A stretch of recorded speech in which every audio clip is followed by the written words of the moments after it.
Bismillahirrahmanirrahim. Assalamualaikum warahmatullahi wabarakatuh. Alhamdulillah nahmaduhu wa nasta'inuhu wa nastaghfiruh wa na'udzu billahi min shururi anfusina wa min sayyiati a'malina. May yahdihillahu fala mudilla lahu wa may yudlil fala hadiya lahu. Wa asyhadu an la ilaha illallah wahdahu la syarika lahu wa asyhadu anna Muhammadan abduhu wa rasuluhu la nabiyya ba'dahu. Allahumma salli wa sallim wa barik ala sayyidina wa maulana Muhammadin wa ala alihi wa sahbihi wa man tabi'ahum bi ihsanin ila yaumiddin amma ba'd. Rabbi shrah li sadri wa yassir li amri wahlul 'uqdatam min lisani yafqahu qawli. Rabbana zidna ilma warzuqna fahma. Allahumma inna nas'aluka salamatan fid din wa 'afiyatan fil jasad wa ziyadatan fil 'ilmi wa barakatan fil rizq wa taubatan qabla al-maut wa rahmatan 'inda al-maut wa maghfiratan ba'da al-maut. Allahumma hawwin 'alaina fi sakaratil maut wa najata minan nar wal 'afwa 'inda al-hisab. Allahumma inna nas'aluka ziyadatal 'ilmi. Allahumma a'inna 'ala dzikrika wa syukrika wa husni ibadatik. Allahumma alimna ma yanfa'una wanfa'na bima 'allamtana. Rabbana atina fid dunya hasanah wa fil akhirati hasanah wa qina adzabannar. Amin. Wa ila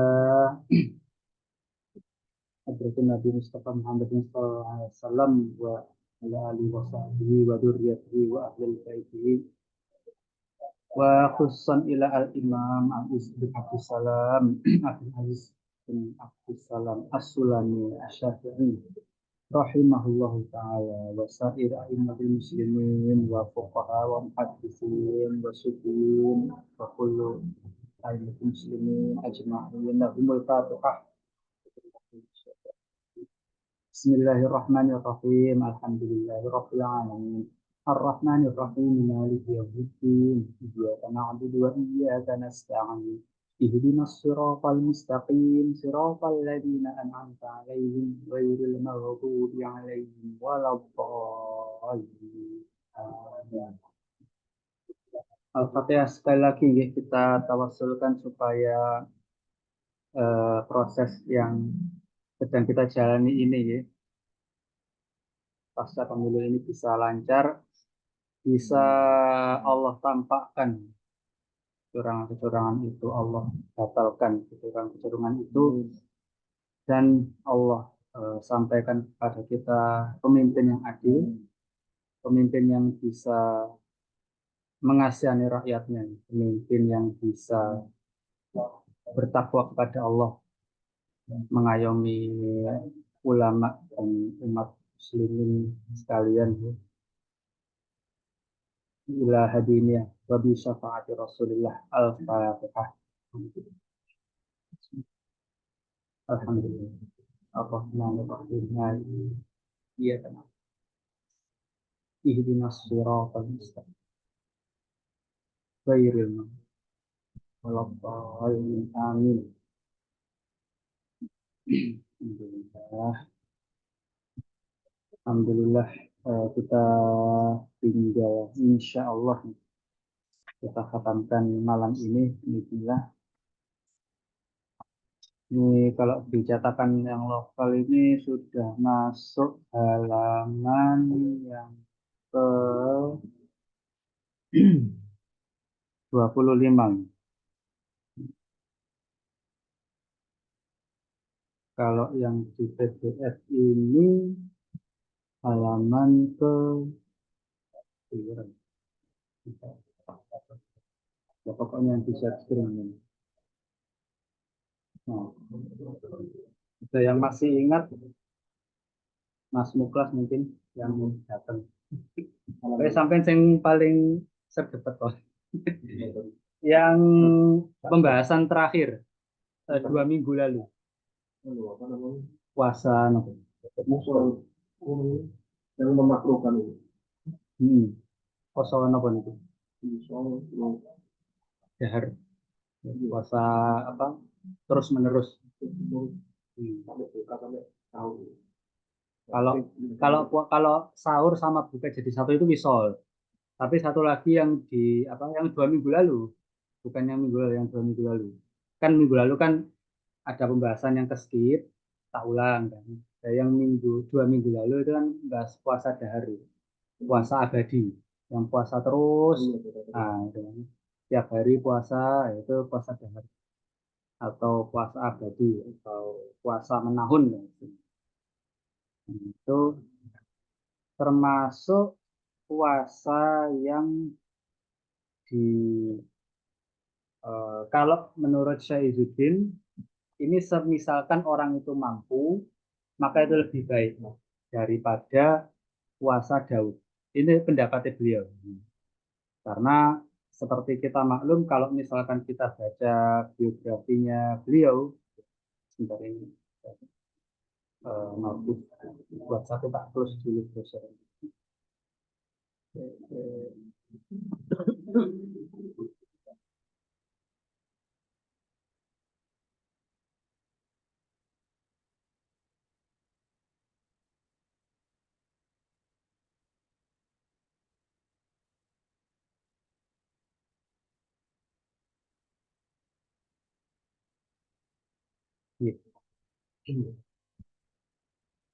Nah, jadi sedikit mengulang materi yang 2 minggu lalu, ini kalau pendapatnya Syekh Izzuddin bin Abdussalam, kalau misalkan, jadi ini barangkali yang belum nangkep konteks utuhnya gitu. Jadi puasa tatawwu atau puasa sunnah. Jadi tatawwu itu secara bahasa artinya sukarela. Jadi puasa sunnah itu kan sukarela. Kalau Ramadan kan wajib, ada tuntutan. Nah, kalau tatawwu itu puasa sunnah sifatnya sukarela. Tatawwu. Puasa sunnah yang pertama yang disebutkan oleh Syaikhudin itu adalah puasa riban, puasa selang-seling. Gitu kan. Nah, puasa selang-seling ini istilah resmi ini di syariat napa? Puasa Daud. Nah, puasa Daud ini adalah Abdulus Siam kalau menurut sabdanya Nabi Shallallahu Alaihi Wasallam. Itu sababul wurudnya ketika ada sahabat Abdullah bin Amr bin As, sahabat muda, putranya Panglima Amr bin As. Nah, itu saking semangatnya pengen puasa terus. Tapi kan kasih hujan itu sama Nabi dilarang. Nggak akan kuat kamu. Sebaik-baik puasa adalah puasanya Daud alaihissalam. Sehari puasa, sehari buka. Dengan itu Daud yang segitu kuatnya, ya seperti yang disampaikan Ustaz Aziz yang melengkapi penjelasan itu, segitu kuatnya Daud wesi di bengkok mujizat beliau itu puasanya itu tidak tiap hari, masih selang-seling, indah nio sampean itu kurang lebih dalam tanda kutip bahasa nyindirnya seperti itulah. Nah, tapi ada pendapat lain yaitu pendapatnya Syaikhudin ini bahwa itu tergantung individunya. Kalau misalkan individunya mampu puasa tiap hari maka monggo. Karena beliau pegang pada kaidah umum bahwa al jaza min jinsil amal atau al jaza min qad ila qadril amal. Itu bahwa balasan itu setara dengan beratnya ibadah yang ditanggung. Kalau puasanya biasa-biasa ya Ramadan tok, ya tentu beda pahalanya dan tingkat kedekatannya dengan Allah Subhanahu wa taala insya Allah itu dibanding dengan orang yang dawam, orang yang istiqomah puasa Daud gitu. Nah, puasa Daud masih selang-seling. Nah, tentu lebih apa kalau menurut saya Izzuddin tentu lebih baik orang yang bisa tiap hari dan istiqomah. Nah, asalkan ada catatannya oleh Syekh ini bahwa orang itu tadi dengan berpuasa dahar atau berpuasa abadi itu tidak sampai menjadikan dia lemah dalam ibadah lainnya. Sekuat jamaah nang masjid. Sing kuatnya bergawe. Sing kuat apa ngomong anaknya lah kurang lebih gitu. Tapi tidak melalaikan amanah-amanah yang dia pegang. Nah itu kalau level kita udah angel lah. Nah, tapi problemnya adalah apakah betul seperti itu? Nah, di sini yang cetakan ini cetakan Surya. Ini ada footnote-nya dan footnote-nya lumayan bagus. Misalnya tak pas note di footnote. Saya bacakan footnote-nya dulu sebelum lanjut. Nah, footnote-nya ini adalah Yaqulu ad-Doktor Ali Al-Fakir. Jadi pendapat ini sempat dikomentari oleh Syekh ad-Doktor Ali Al-Fakir. Di kitab ini dalam kitabnya yang berjudul Al-Imam Al-Ais Ibn Abdis Salam wa Atharuhu fil Fiqhil Islami. Jadi beliau menulis biografinya Syekh Izzuddin ini dengan judul Imam Izzuddin bin Abdis Salam dan pengaruhnya dalam fikih Islam. Nah, sebagaimana kita ma'ruf, kita sudah tahu kalau misalkan kita menelaah biografinya beliau ini, Syekh Izzuddin ini masuk tahap level ulama yang mujtahid. Jadi bukan ulama sembarangan. Ulama mujtahid itu sangat jarang sekali yang mencapai derajat tinggi. Imam 4 itu mujtahid mutlak Islam. Imam Nawawi itu mujtahid fatwa. Karena yang mengumpulkan fatwa-fatwa internal Syafi'i kemudian dipilah mana yang kuat sesuai dengan dalil. Nah, jadi mujtahid mujtahid muhakkik. Nah, itu ibaratnya kayak memfilter atau menseleksi lagi fatwa-fatwa internal Syafi'i di periode kedua. Kita kenal dengan dua imam, Al-Imam Ar-Romli sama Al-Imam Ibn Hajar Al-Haytami. Keduanya muridnya Syekhul Islam Zakaria Ansori. Zakaria Ansori muridnya Ibn Hajar Al-Asqalani. Nah, itu sanat-sanatan kayak ngono lah kurang lebih. Nah, mujtahid. Beliau ini termasuk dalam tataran itu, walaupun dia enggak setara Imam Syafi'i jauh ya. Cuman sudah sampai derajat yang setinggi itu.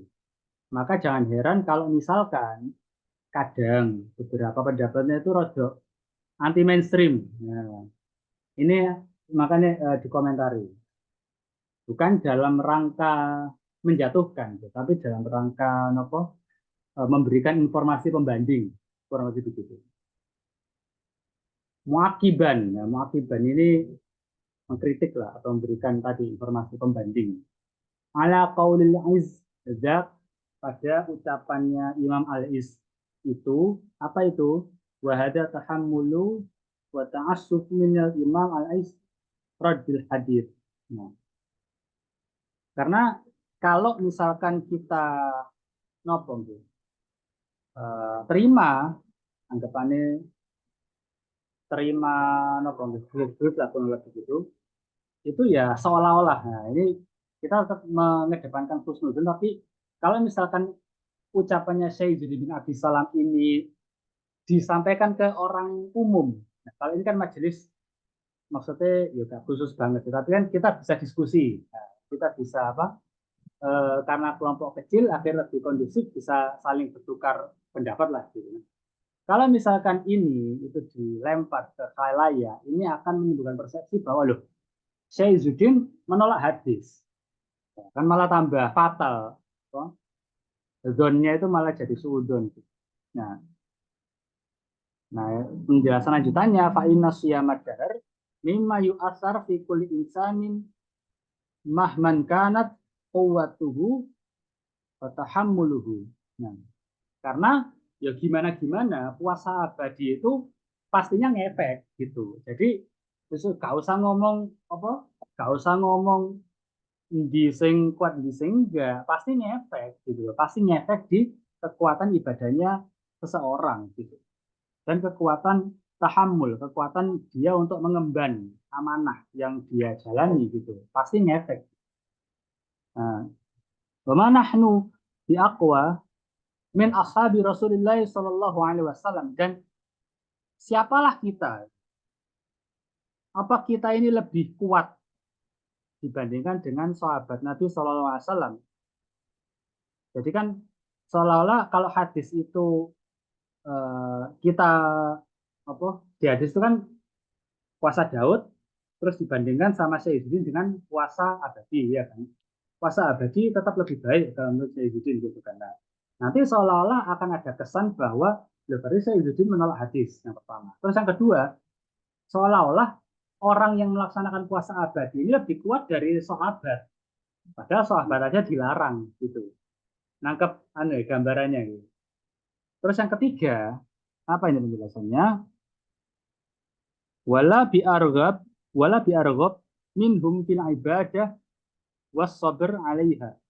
Dan udah nggak usah ditanya lagi lah soal gimana tingkat pengharapan pengharapan apa motivasi tingkat motivasinya mereka dalam ibadah dan sabar.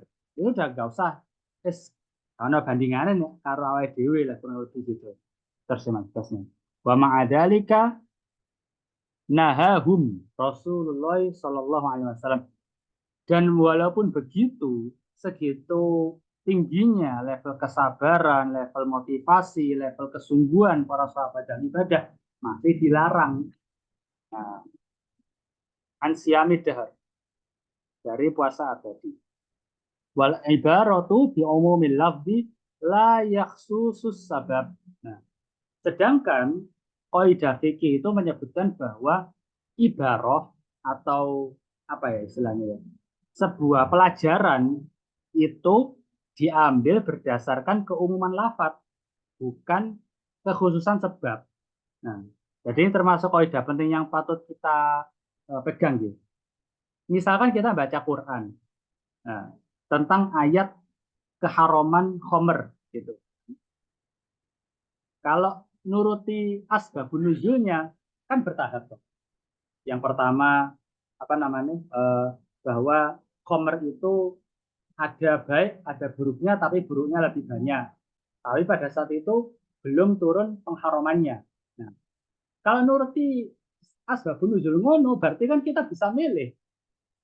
Khomer berarti aku milih pendapat ayat yang khomer itu gak haram, soalnya ono kebaikannya ngono. Kan malah rancu. Nah, makanya kaidah umum di dalam syarat ini bahwa al-ibarah pelajaran itu diambil dari umumil lafadznya, bukan dari asbabun nuzulnya atau asbabun wurudnya kalau hadis. Nah, asbabun nuzul itu hanya melengkapi konteks pelajarannya itu, konteks kesimpulan hukumnya itu, tapi tidak menjadi pembatas. Nah, kalau misalkan kita membatasi cuma di asbabun nuzul toh, oh berarti Al-Quran ini tidak akan sepanjang masa. Nah, bener jarene wong-wong jil nih Al-Quran perlu direvisi, wah iya dubillah kan, malah ngawur lagi itu. Nah, makanya keumuman lafadznya Nabi SAW itu melarang puasa abadi dan memberikan alternatif. Nek pengen poso terus itu poso Daud, ya kan, selang-seling. Nah, jadi itu bukan dilihat dari sebabnya. Oh, sahabat ini gak kuat, aku kuat. Oh, enggak gitu. Tapi dari lafadznya Nabi bagaimana. Dan hadis kan ya seperti itu. Ketika kita apa membaca misalkan innamal a'malu binniyat kan, itu kan kita enggak perlu cari-cari lagi waktu itu kenapa kok Nabi SAW itu bilangin Umar seperti itu kan hadisnya kan dari Umar bin Khattab. Opo latar belakangnya opo Umar pas bertamu ke Nabi apa ya opo kan kita nggak cari itu tapi kita cari lafadznya gimana kita amalkan sesuai kemampuan kan gitu. Nah, jadi tadi pelajaran atau ibarah itu diambil dari lafadznya, bukan dari sebabnya. Gitu. Nah, fa inna taqibuhu sallallahu alaihi wasallam ya adalah lafdu pada annahu an siyamidar innama yadullu bidzalik ala anna siyamadar makruh, sehingga dari situ karena Nabi melarang maka disimpulkan bahwa itu makruh wala yu'tabar mahabban. Nah, sedangkan perkara yang makruh itu kalau di kaidah fikih tidak akan bisa makruh itu naik ke sunnah.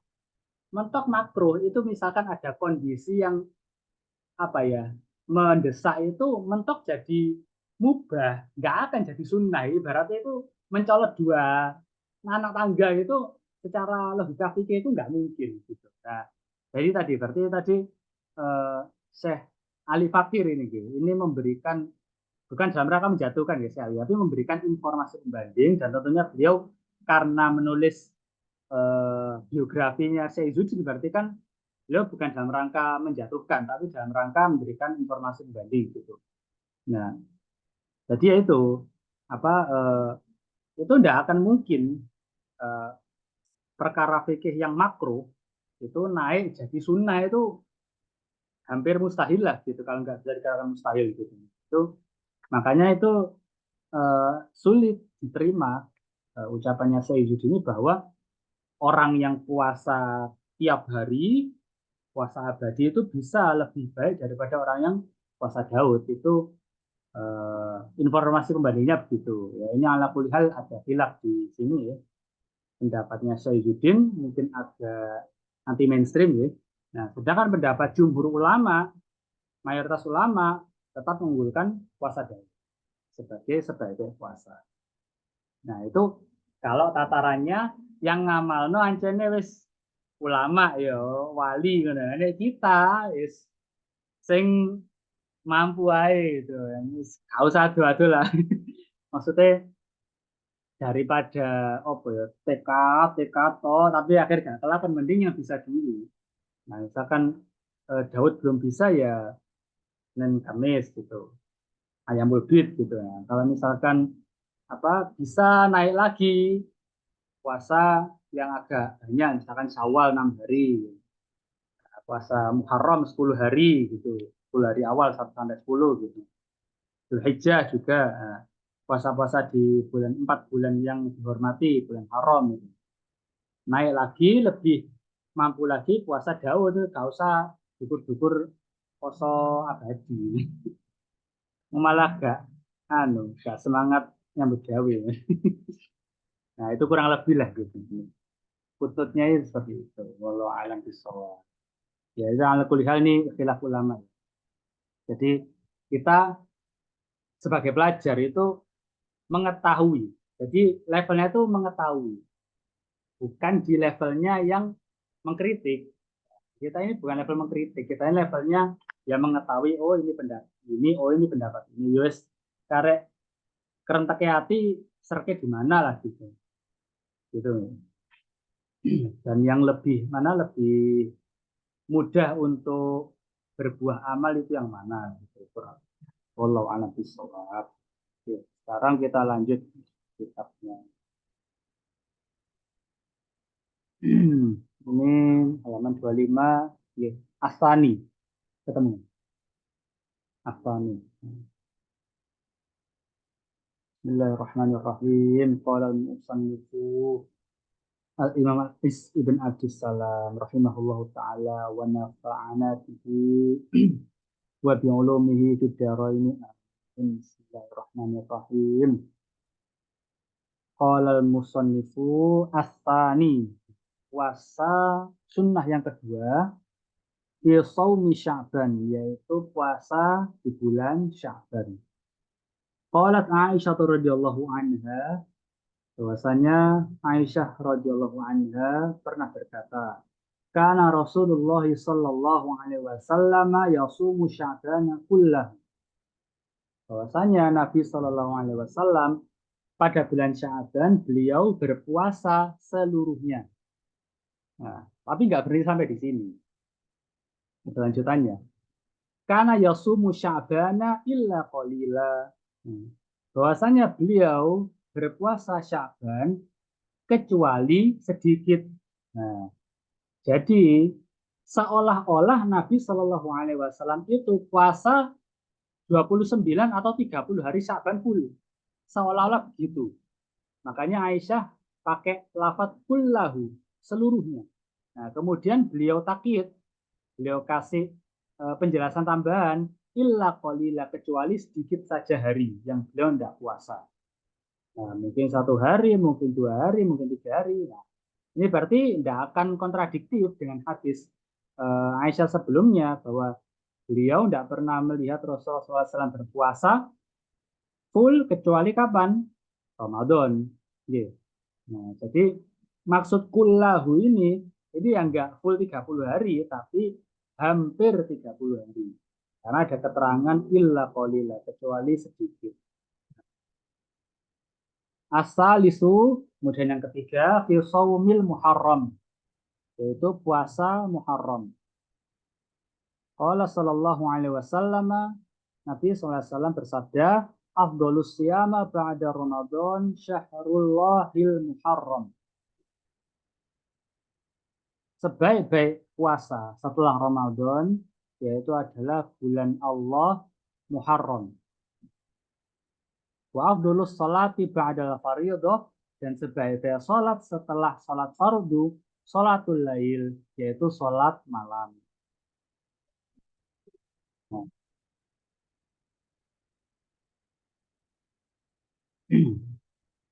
Kemudian selanjutnya qala rahimahullah ar-rabi'u wal khamis, yang keempat dan yang kelima yaitu fi shaumi tas'a wa asyura, yaitu puasa ke-9 dan ke-10 Muharram. Jadi Asyura itu artinya 10 Muharram. Tanggal ke-10 Asyura. Mlebu nang basa Jawa dadi apa? Sura. Padahal maksudnya Sura itu hari ke-10-nya, bukan Muharramnya. Nah, apa hadisnya? Qala sallallahu alaihi wasallam, siyamu yaumi Asyura, puasa di hari Asyura, hari ke-10 Muharram, ahtasabu 'ala Allah, aku berharap kepada Allah, an yukaffiras sanatallati qablaha, bahwa Allah itu akan menghapuskan atau menebus dosa pada setahun yang lalu, setahun sebelumnya. Jadi fadilah puasa Muharram, terutama puasa ke-10 Muharram ini, itu adalah diampuni dosa 1 tahun yang lalu. Nah, ini penjelasannya para ulama, nantilah ada yang mirip. Sambung ya. Qala rahimahullah as-sadisu, yang keenam, fi shaumi Asyura. Asyarul Hijjah. As-sadisu, yang keenam, fi shaumi asyri Dzulhijjah. Puasa pada hari ke-10 Dzulhijjah. Pada 10 hari Dzulhijjah. Puasa pada 10 hari Dzulhijjah. Jadi tadi 10 Muharram, ini 10 Dzulhijjah.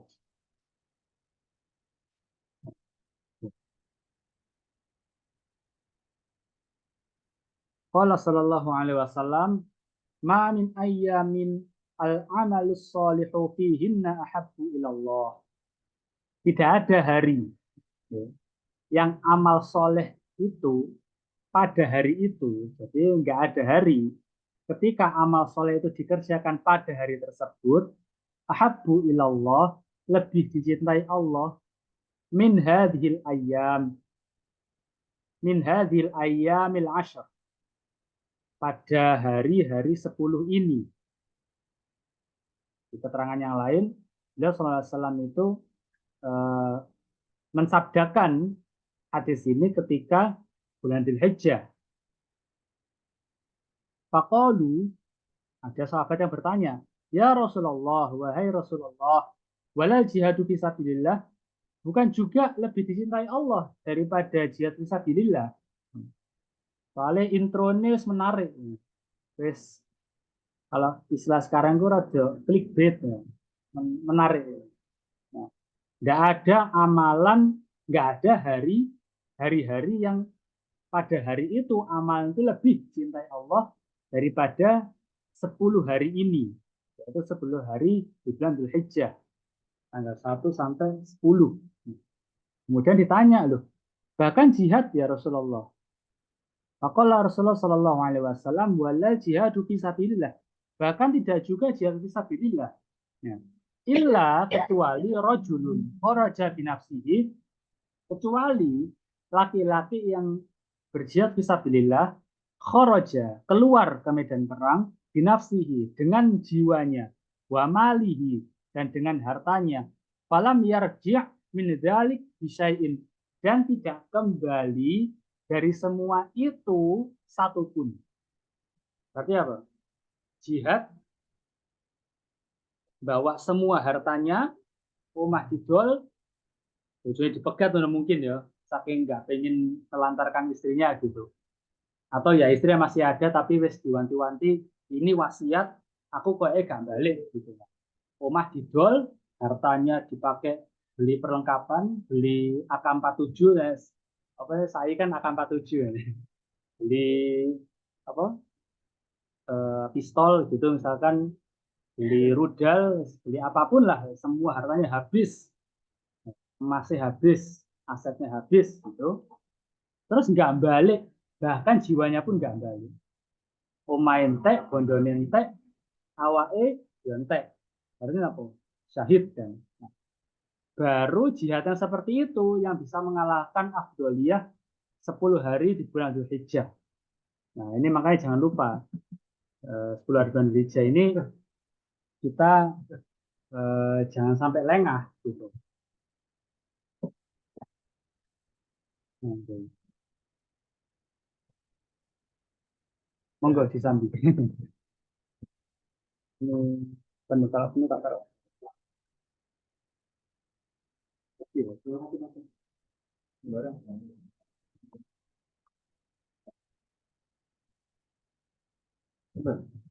Tidak tahu.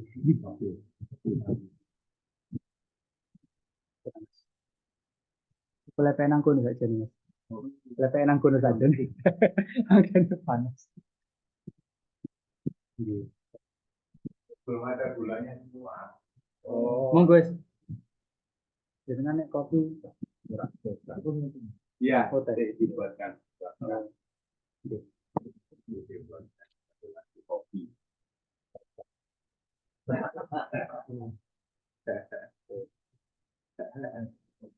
Alhamdulillah, nggak bisa ya. Aduh, saya anggap adik.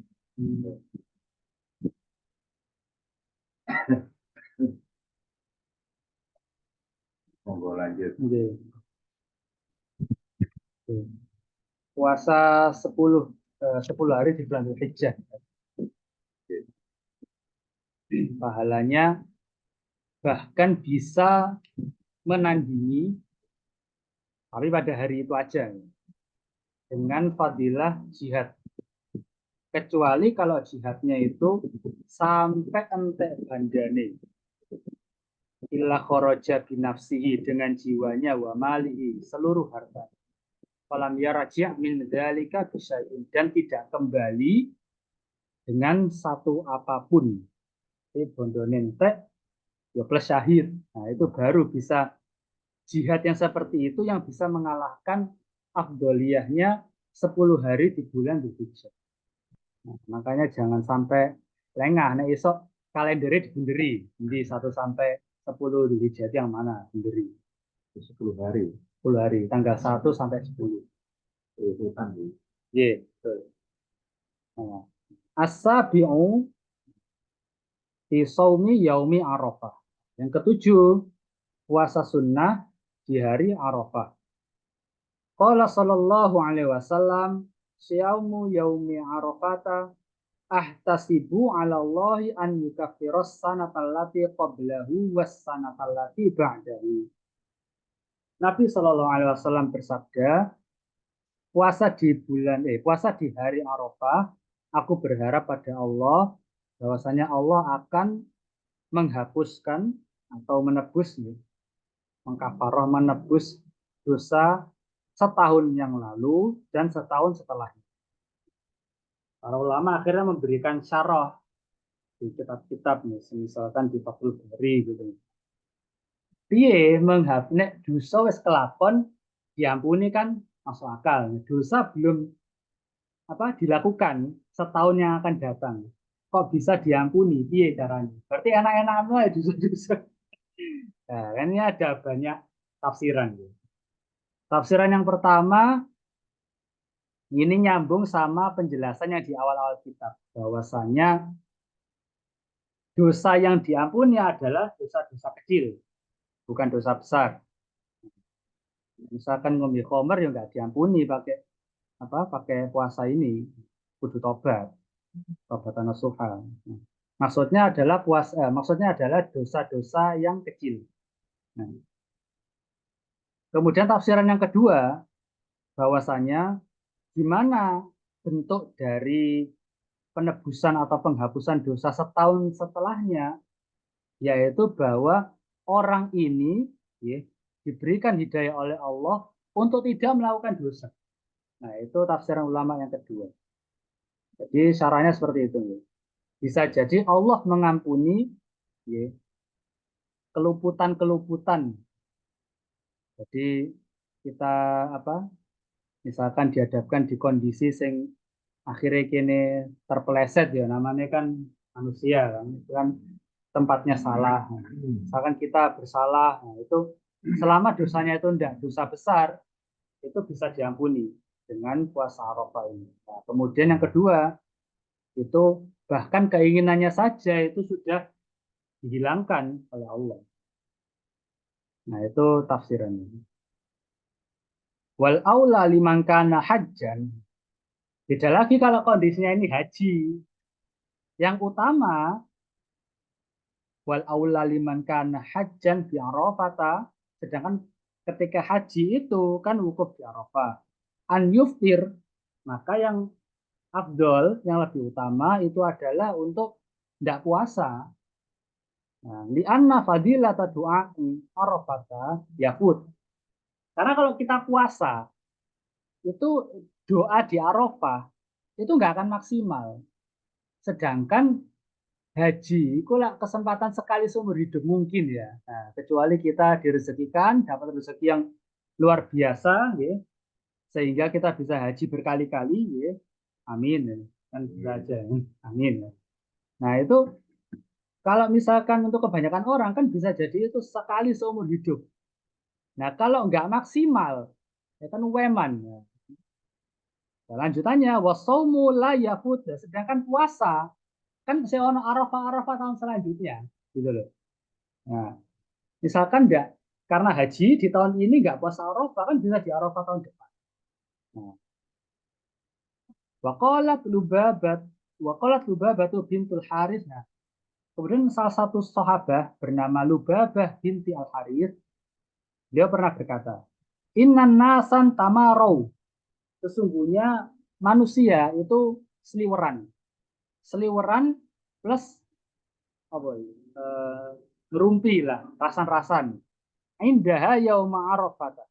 Di sekeliling beliau, sekeliling Lubabah ini pada hari Arafah. Bicarain tentang apa? Fi saumi Rasulillah sallallahu alaihi wasallam, membicarakan apakah Nabi sallallahu alaihi wasallam ini puasa apa enggak. Nah, faqala ba'duhum, sebagian dari mereka bilang huwa shaimun, Nabi puasa. Faqala ba'duhum, sebagian yang lain bilang laisa bisaimin, enggak, Nabi enggak puasa. Farsalat ilaihi, maka aku teruskan susu apa yang diteruskan ilaihi biqadahi laban, satu mangkok susu, satu wadah susu. Dengan kopi. Nah, Lubabah ini pinter. Liane padha ngrasani Lubabah langsung buktiino ae diwehno susune. Nah, dikasihkan satu mangkok berisi susu, wahwa waqifun, sedangkan beliau Nabi Shallallahu Alaihi Wasallam waqifun, sedang berhenti. Kalau wukuf itu kan berhenti di satu tempat. Jadi doa ketika wukuf di Arafah kan kita milih spot satu, terus kita fokus di situ di ibadah, tidak pindah kemana-mana, kurang lebih gitu. Waqifun, berdiam diri ala ba'irin, di atas untanya. Nah, kemudian apa? Fasyari bahu, kemudian beliau minum. Berarti kan tandanya beliau nopo? Nggak puasa ketika wukuf. Nah, jadi dari situ disimpulkan bahwa untuk jamaah haji yang paling utama adalah nopo tidak puasa. Astaminu yang ke-8 di ayamil bid, berpuasa pada hari-hari putih. Nah, puasa ayamul bid. Jadi bid al-baydo, abyad, putih, dan aswad itu kan hitam, kalau putih kan abyad. Ayamil bid, hari-hari putih. Nah, itu maksudnya guduk poso ngangge segoto, itu jenis poso mutih. Tapi maksudnya poso mutih dalam Islam adalah puasa di hari-hari ketika bulan itu putih bersih. Maksudnya apa? Purnama. Puasa di hari-hari di bulan purnama.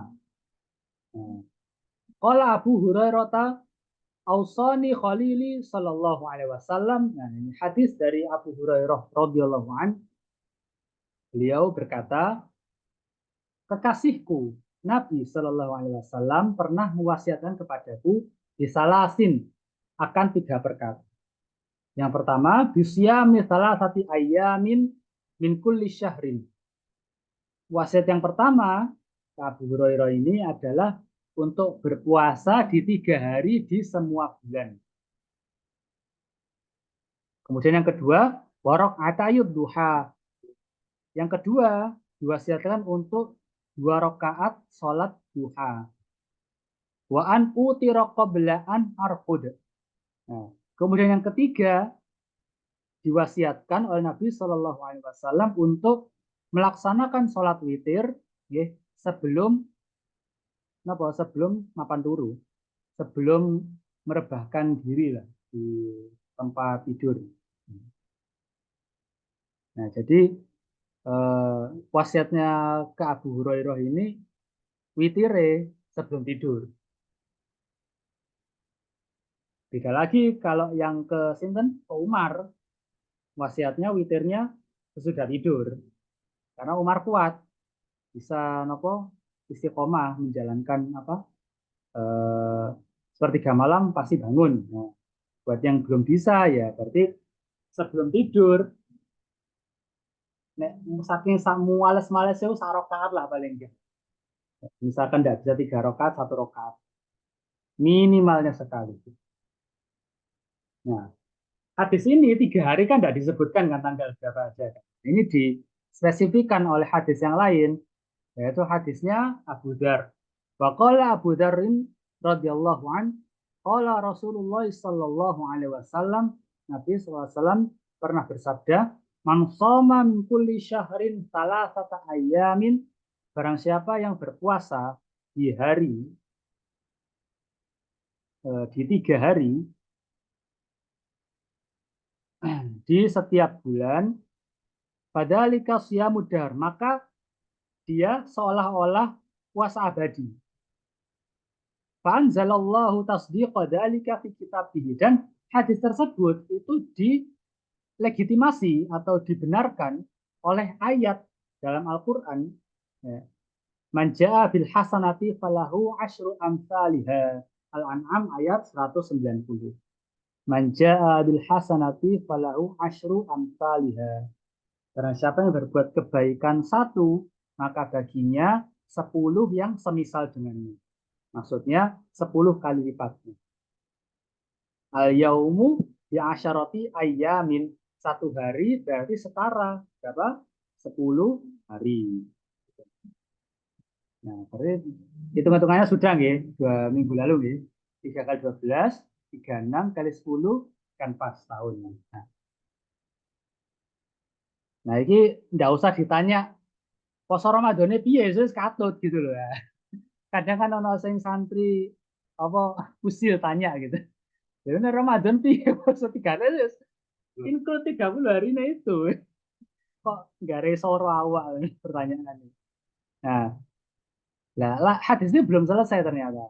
Waqala Abu Dzar kemudian melanjutkan, amarona Rasulullah Shallallahu Alaihi Wasallam, Rasulullah SAW memerintahkan kami bisyami salasati ayamil bid, bisyami salasati ayaminil bid, Memerintahkan apa? Untuk berpuasa di 3 hari yang putih, yaitu salah satu asyar, hari yang ke-13, wal arba'ata asyar, hari yang ke-14, wa khamsata asyar, dan hari yang ke-15. Nah, ini di satu riwayat. Nah, di riwayat yang lain ada juga yang menyebutkan hari yang ke-16. Nah, cuma di sini tidak dicantumkan ya, dan nggak ketebelan kok kita. Jadi kalau pakai riwayat yang lain, yang hari ke-16 itu bisa buat solusi untuk puasa Ayyamul Bid di bulan Dzulhijjah. Karena 13 Dzulhijjah hari tasyrik, haram puasa gitu.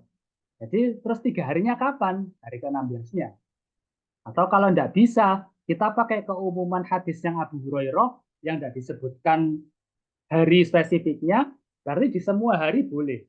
Asalkan 3 hari di tiap bulan. Nah, itu kalau misalkan kita mampu ngepas ke 13, 14, 15, tapi kalau nggak mampu ya di hari manapun lah, itu boleh. Nah, ini tambahan terkait fikih puasa sunnahnya. Ini bahwa ibadah sunnah itu boleh kalau kita gabungkan niat. Jadi misalkan niat puasa 3 hari ini digabungkan sama puasa Senin, di pasno hari Senin ini. Terus hari keduanya di pasno Kemise. Hari ketiganya di pasno Senin minggu depannya itu boleh. Jadi kita ngerapel niat.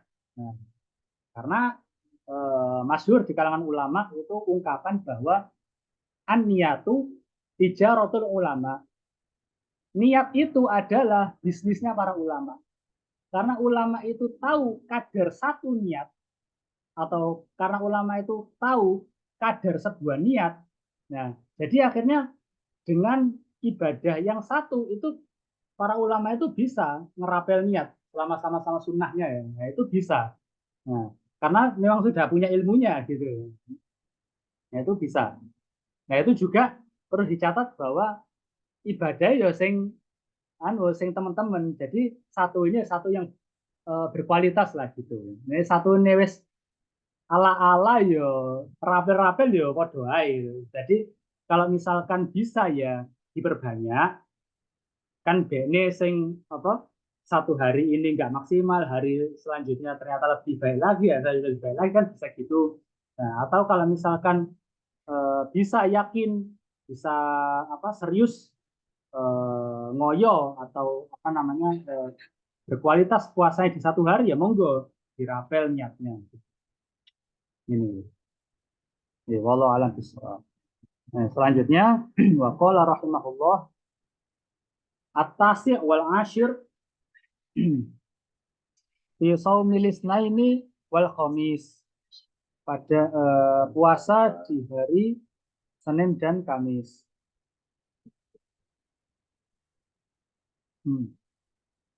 Su'ila Rasulullah sallallahu alaihi wasallam, Nabi sallallahu alaihi wasallam ditanya an saum, apa pertanyaannya? An saumi yaumil itsnaini faqala fihi wulidtu. Kenapa kok Nabi ini memilih hari Senin dan Kamis untuk puasa? Nah, ditanya, hari Senin ini aku dilahirkan. Wa fihi unzila alayya. Dan hari Senin ini pula wahyu turun padaku. Nah, ini sedikit apa? Merefresh ingatan materi di kitab Nurul Uyun. Nabi SAW dilahirkan hari Senin dan diangkat jadi Nabi hari Senin.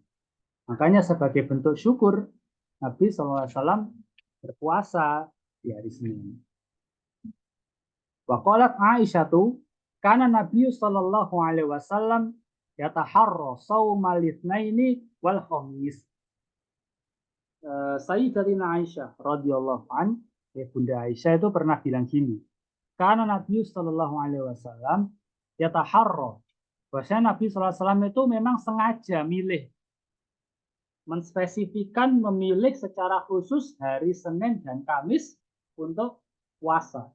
Jadi seolah-olah ini bentuk takkid, bentuk penegasan bahwa pada hari Senin dan Kamis itu wis hampir walau ya, lebih ke Nabi nggak puasa di hari Senin dan Kamis. Pasti Nabi puasa di hari itu. Seolah-olah wis eh, sak repot-repotnya hari Senin sama Kamis ini nggak boleh bolong gitu. Jadi pemahamannya seperti itu kurang lebih. Faqala Abu Hurairah qala Rasulullah sallallahu alaihi wasallam, dan di hadis Abu Hurairah Nabi sallallahu alaihi wasallam bersabda, "Tu'radul a'malu yaumal itsnaini", pada hari Senin amalan-amalan itu dilaporkan, wal khamis, dan di hari Kamis. Jadi amalan itu diangkat ya, laporannya di hari Senin dan Kamis. Wa ahyanan yuradu alayya wa ana shaimun. Nah, dan aku suka ketika dilaporkan itu aku dalam keadaan puasa. Nah, ini bukan anu ya. Misalkan jenengan wonten eh, inspeksi mingguan sama bosen jenengan gitu. Tiap minggu. Di hari apa misalkan? Hari melu itu lah, hari Senin, tiap hari Senin dan Kamis. Dan biasanya ngerjano karo ngantuk-ngantuk, sregep hari Senin sama Kamis ya. Walaupun ada CCTV, ya toh. Walaupun bos ini tahu, oh arek iki malas-malesan ya kerja. Iki lah rekaman CCTV ini. Oh arek iki nek ndukure jam 1 iki wis turu nang mejane. Kaya-kaya madhep komputer padahal turu. Teman saya ada gitu. Nah, bos ini tahu, tapi ketika ada inspeksi di hari Senin dan Kamis kok kelihatan niat. Nah, bos ini kan akhirnya kan rada-rada mempertimbangkan ulang. Oh, kok arek iki ada niatan memperbaiki diri. Jajal ojo tak pecat sih. Jadi manusia bisa memberikan apa dia pertimbangan atau rahmat seperti itu. Apalagi Allah, rahmatnya Allah jauh-jauh lebih bisa lagi untuk mengampuni hambanya. Nah, jadi ini kita manfaatkan ketika hari amal itu dilaporkan, sebisa mungkin kita dalam keadaan berpuasa. Supaya ya tadi lebih mudah insya Allah ya untuk memperoleh ampun. Nah, kemudian kita ke pasal selanjutnya, pasal yang terakhir. Nah, Al-Faslul Ashir, pasal yang ke-10. Fil ayyamil latinaha an siyamiha, yaitu pasal yang membahas tentang hari-hari yang pada hari itu dilarang untuk berpuasa. Wahia anwa'un, ada beberapa macam, beberapa hari. Al-awwal, yang pertama as-saumu ba'dan tisofi Sya'ban. Yang pertama adalah puasa di hari setelah separuh Sya'ban. Jadi maksudnya puasa di separuh terakhir bulan Sya'ban ini dilarang. Apa hadisnya? Qala Rasulullah sallallahu alaihi wasallam, "Idza kana nisfu min Sya'ban", ketika telah datang separuh dari bulan Sya'ban, maksudnya separuh terakhir. Fa'amsiku anis siyam, maka tahanlah dari berpuasa. Jadi ojo poso, tahanlah untuk tidak berpuasa. Hatta yadkhula Ramadan, sampai datang bulan Ramadan. Nah, ini jelas sekali hadisnya. Terus kamu tafsir jadi. Ini. Iya. Nah, Kalau puasa kan kami itu termasuk nah, ini mau saya jelaskan penjelasannya. Bentar. Sabar. banyak. Fikihnya adalah, nah, ini bisa dibaca di kitab-kitab. Kalau misalkan puasanya itu baru start pada separuh separuh akhir bulan Sya'ban, maka ini yang dilakukan. Kalau misalkan dia sudah pernah puasa di katakanlah di tanggal 12 atau tanggal 13-nya, atau mungkin tanggal 1 Sya'ban dia sudah puasa, kan sudah ada awalannya. itu nggak kena larangannya ini. Gitu. Atau skenario yang kedua, yes, bagaimana dijelaskan oleh para ulama, itu kalau dia sudah punya kebiasaan puasa. Katakanlah dia sudah di minggu sebelumnya atau ya di minggu sebelumnya itu sudah puasa Senin Kemis. Nah, ketika minggu ini sudah masuk separuh akhir, sudah kebiasaannya dia puasa, tidak masuk larangan ini, tetap boleh dan tetap dihitung sunnah puasanya. Nah, kemudian para ulama juga menjelaskan larangannya di sini ini tidak sampai larangan haram.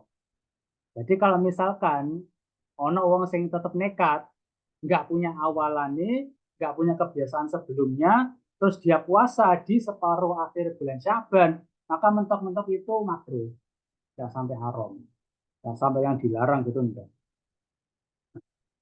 Jadi eh, larangannya itu sifatnya makruh. Nah, sampai sini dulu, ya. Sebelum lanjut ke yang kedua. Ada yang ditanyakan lagi? Sama Iya. ini. Ingat-ingat punya utang Nah, Ramadan ya. itu saya yang lupa jelasin. Mau jelasin yang skenario ketiga lupa. Ya, Sudah. Alhamdulillah.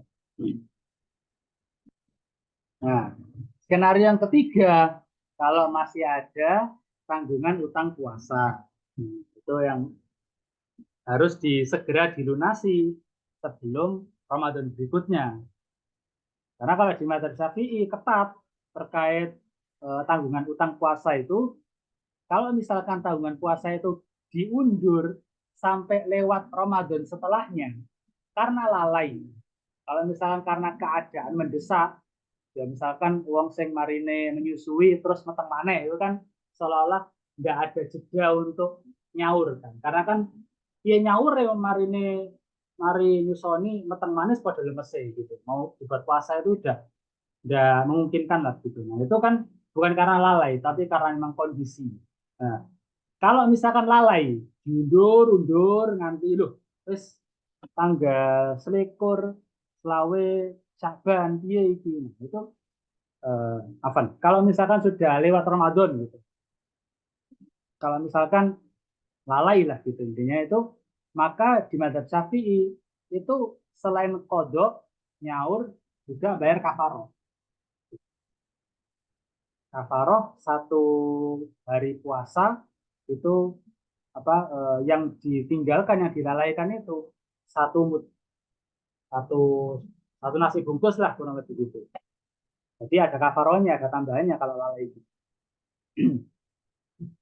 Nah, jadi kalau misalkan nopo untuk nyaur puasa tidak masuk larangan ini. Gitu. Yang ketiga. Depan dan tingkat bilangnya masa depan ya.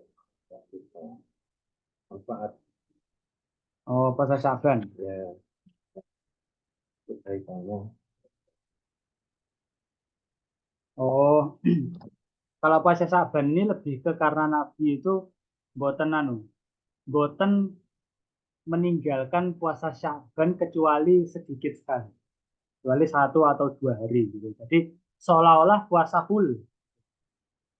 Mungkin puasa pinten 27 hari atau 28 hari gitu. Keutamaannya kalau di hadis yang lain itu lebih ke kalau bulan haram itu kan jelas ya 4 bulan yang haram. Jadi haram itu maksudnya dihormati. Jadi haram itu bukan terus oleh mangan.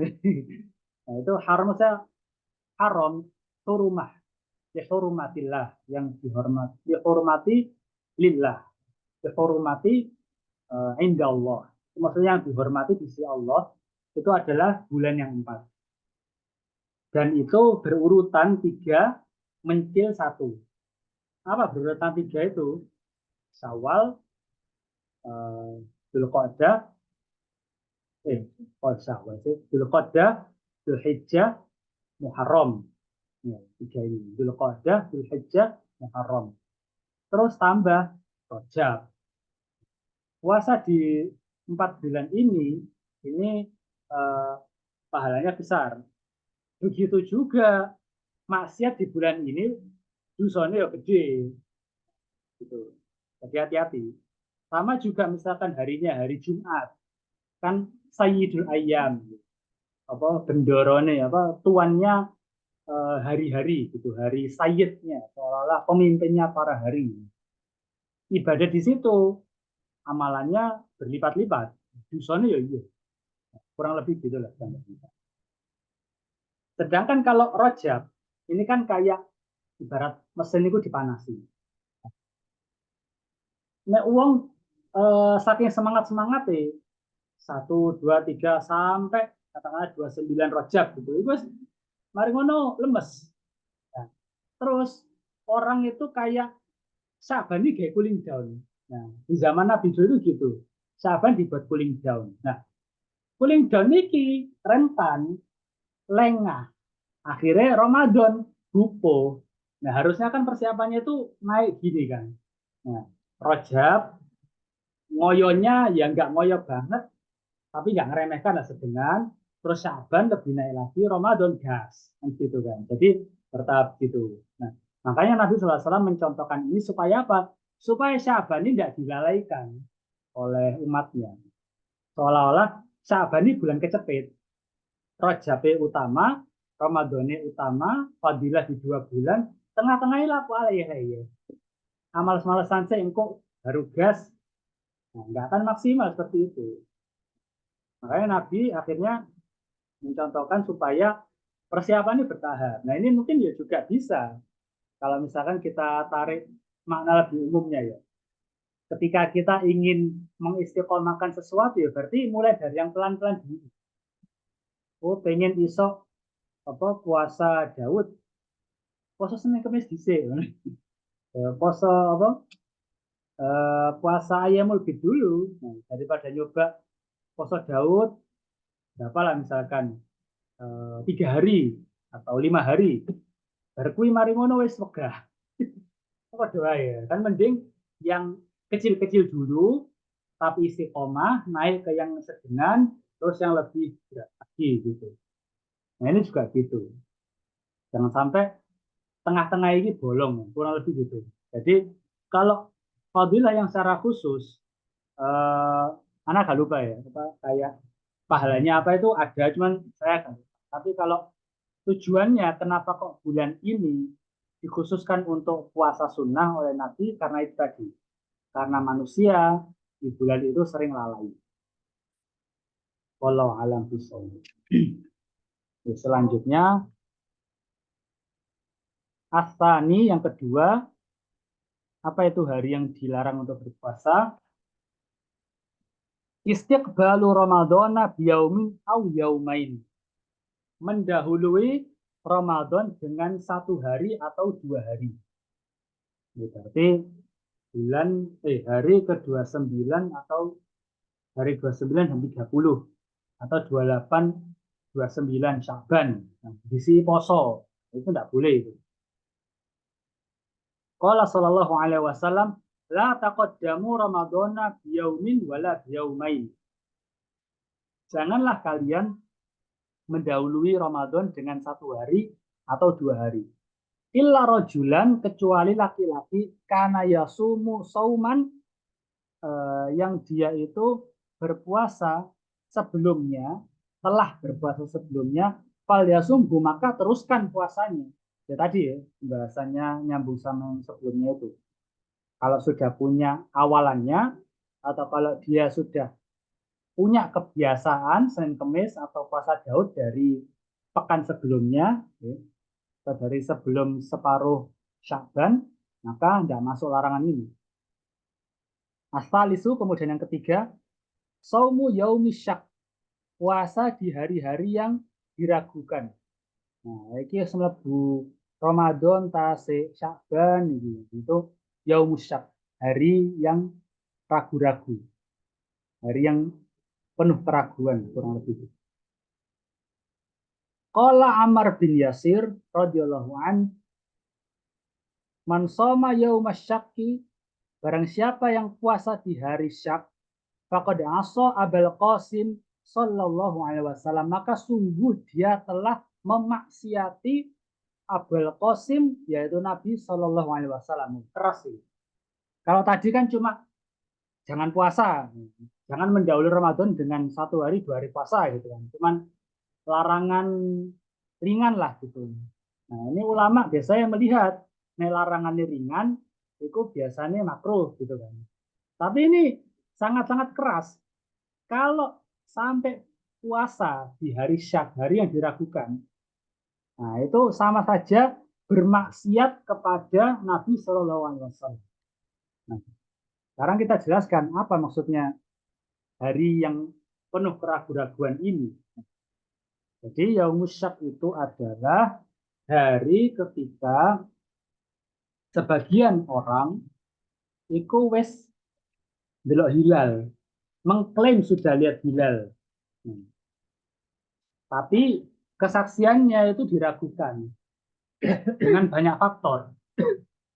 Misalkan orang itu sudah sangat sepuh, di atas 90 tahun. Terus moro-moro bilang, wih hilal, hilal, hilal. Demi Allah ini hilal. Woro-woro.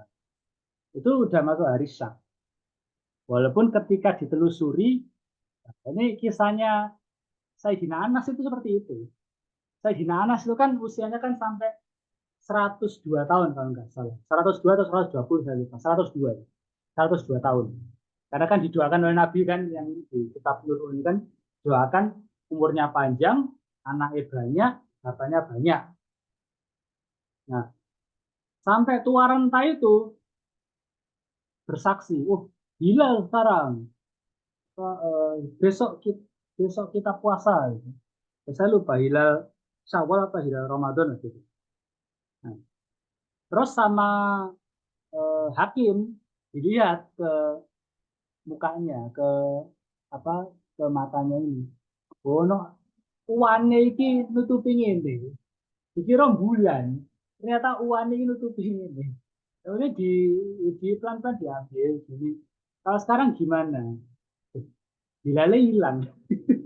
Ya, jadi yang kurang lebih seperti itu. Jadi Yaumus Syak itu hari yang diragukan karena beberapa orang mengklaim sudah nampak hilal.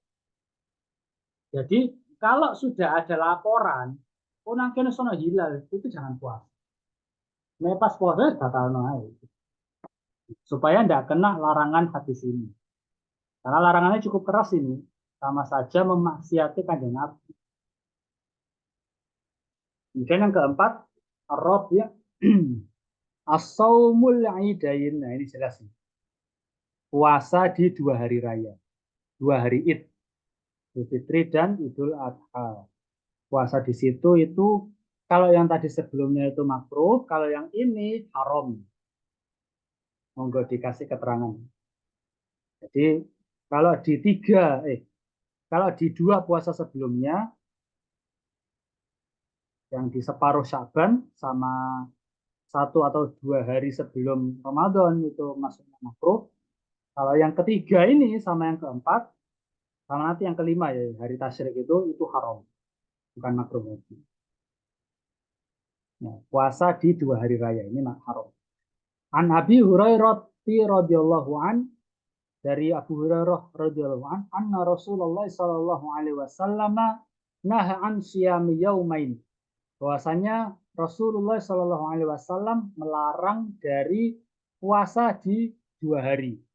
Yaumil Adha wa Yaumil Fitr. Yaitu pada hari Adha dan hari Idul Fitri. Wa qala Umar bin Khattab radhiyallahu anhu. Sahabat Umar bin Khattab radhiyallahu anhu ini menafsirkan apa alasannya kok di 2 hari raya ini dilarang.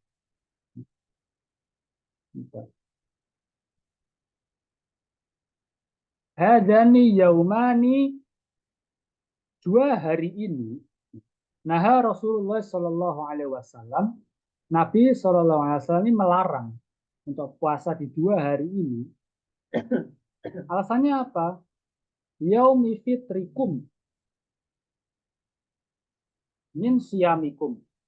Idul Fitri itu artinya yang sering kita dengar itu apa Idul Fitri artinya? Hari suci. Ayat apa? kembali fitr suci gitu kan. Itu satu arti. Nah, arti yang lainnya dan ini yang lebih tepat sebetulnya kalau sesuai dengan perkataannya Umar ini, fitr itu artinya nopo? Iftar, buka, buka puasa. Jadi hari di mana umat Islam beramai-ramai batalkan puasa gitu loh. Setelah 30 hari puasa, hari 1 Syawal membatalkan puasa. Makanya di hari itu ya berarti tidak boleh puasa. Karena itu adalah hari fitri, yaitu hari iftar, hari membatalkan puasa, hari berbuka puasa. Nah, itu jadi artinya bisa dua ya. Bisa juga fitri itu suci, bisa juga itu juga benar kan apa man soma ramadhana iman waktu saban ghufira lahu ma taqaddama min dzambi, ya kan? Kan diampuni dosa-dosa yang telah lalu. Berarti kan kalau misalkan betul-betul diampuni, ya seperti bayi yang baru lahir. Walaupun kata-kata bayi yang baru lahir ini di hadis ini syadz ya. Kita yang belajar ilmu hadis ini kata-kata apa seperti bayi yang baru lahir ini lafadznya bermasalah karena ada rawi yang dhaif di situ. Nah, yang sahih itu yang apa ghufira lahuma taqaddama min dzambi, akan diampuni dosanya yang telah lalu. Itu yang sahih. Nah, makna yang kedua tadi iftar, berbuka puasa. Nah, alasannya adalah Idul Fitri itu hari di mana kalian berbuka puasa dari puasa kalian. Nah, wal yaumil akhir, dan hari yang kedua ya ya ya kaluna fihi min sukikum. Nah, yaitu hari di mana kalian memakan makanan sembelihan kalian.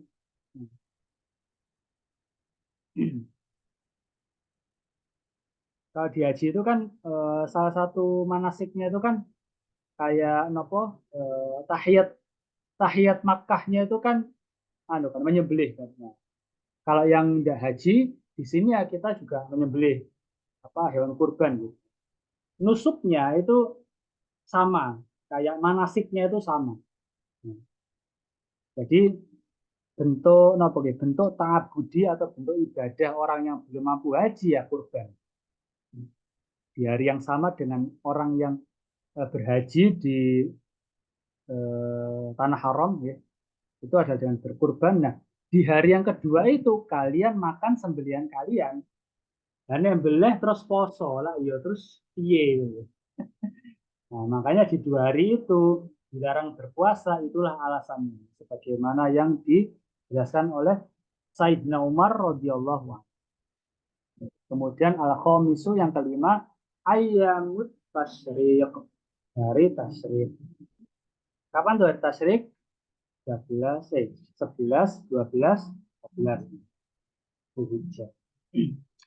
Qala sallallahu alaihi wasallam ayyamu tasyriqi ayyamu aklin. Tegas, jelas. Hari tasyrik itu adalah hari makan, wasyurb, dan hari minum, wa dzikrillahi ta'ala, dan hari berzikir pada Allah Ta'ala. Jadi jelas ya. Hari tasyrik itu waktunya kalian makan, kalian minum, dan kalian berzikir pada Allah. Makanya di hari tasyrik itu masih disunahkan untuk nopo bertakbir. Karena ya masih hari-hari apa yang disunahkan untuk berzikir. Jadi selain menikmati hidangan kambing, tentu dengan kadar bumbu yang tidak keterlaluan ya, biar enggak darah tinggi, biar enggak asam uratnya kumat. Nah, itu kalau dagingnya sendiri kan sehat sebenarnya. Sehingga gak sehat kan uyai. Ambil bumbu-bumbuan ya santan nih. Nah, selain menikmati hidangan daging, kita jangan lupa berzikir pada Allah pada hari tasyrik. Kemudian as-sadisu yang keenam, saumu yaumil jum'ati munfaridan. Puasa di hari Jumat sengaja dikhususkan dari Jumat itu. Nah, jadi awalannya tidak ono Jadi bukan puasa Daud yang hari Rabunya puasa terus setelahnya berarti kan hari Jumatnya itu, atau hari Jumatnya itu terus nanti hari Ahadnya itu puasa. Nah, sebelum yang sudah tidak puasa hari Jumat itu tok. Nah, itu tidak boleh. Qala sallallahu alaihi wasallam, Nabi Muhammad bersabda, la yasumu ahadukum yaumal jum'ati illa an yasuma qablahu au yasuma ba'dahu. Tadi ya.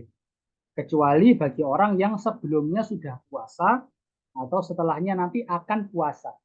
Jadi starting nggak apa-apa, mulai puasa di hari Jumat nggak apa-apa, tapi setelahnya itu harus puasa. Nah, misalkan hari Jumatnya itu pada hari 10 Muharram tadi. Nah, 1 Muharramnya di hari Jumat misalkan. Nah, itu kan setelahnya kan dia akan puasa kan, ada rencana untuk puasa besoknya. Nah, itu boleh. Nah, nggak masuk larangan ini. Yang tidak boleh itu mengkhususkan puasa di hari Jumat saja. Sebelumnya tidak ada, sebenarnya juga nggak ada, itu tidak boleh. Nah, di hadis yang lain, beliau SAW bersabda, waqala alaihi salam, la tahtassu lailatal jum'ati biqiyamin min bainil layali. Janganlah kalian mengkhususkan malam Jumat untuk qiyamul lail di antara malam-malam yang lain.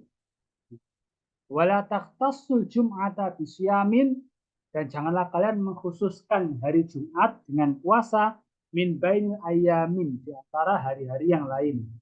Illa an yakuna fi saumin yasumuhu ahadukum, kecuali jika seorang dari kalian sudah berpuasa sebelum. Nah, jadi betul Jumat itu hari yang mulia, Sayyidul Ayyam, pahalanya besar. Tapi kalau itu buat pembenaran, hari-hari lain males terus hari Jumat apa tahajud, liane gak tahu tahajud, aku tak Jumat tuh tahajud, liane percuma, pahalanya biasa-biasa. Nah, misalkan sampai ada kepikiran kayak gitu itu nggak boleh. Memang betul hari Jumat itu mulia, tapi nih sampai hari Jumat atau ibadah ya keliru. Nah, jadi penjelasannya seperti itu. Nah, kecuali kalau tahajudnya ini pas tangi, angel ngono tangi, kok tahajud, kok ya pas tangi iki dino malam Jumat itu nggak apa-apa. Kan tidak sengaja mengkhususkan untuk hari Jumat itu. Pas yo tangine dino Jumat lah atau malam Jumat lah. Itu nggak apa-apa. Bukan masuk larangan Indonesia.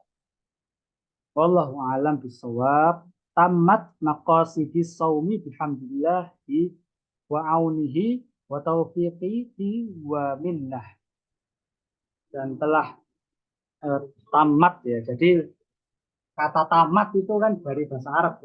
Tamat, telah sempurna, telah selesai. Kitab Maqasidus Shaum bihamdillahi ta'ala dengan menghaturkan puji syukur pada Allah Subhanahu wa taala, wa aunihi, dan berkat pertolongannya, wa taufiqi, dan berkat restu atau taufiknya, wa minnah. Minnahnya lupa ya. Alhamdulillah.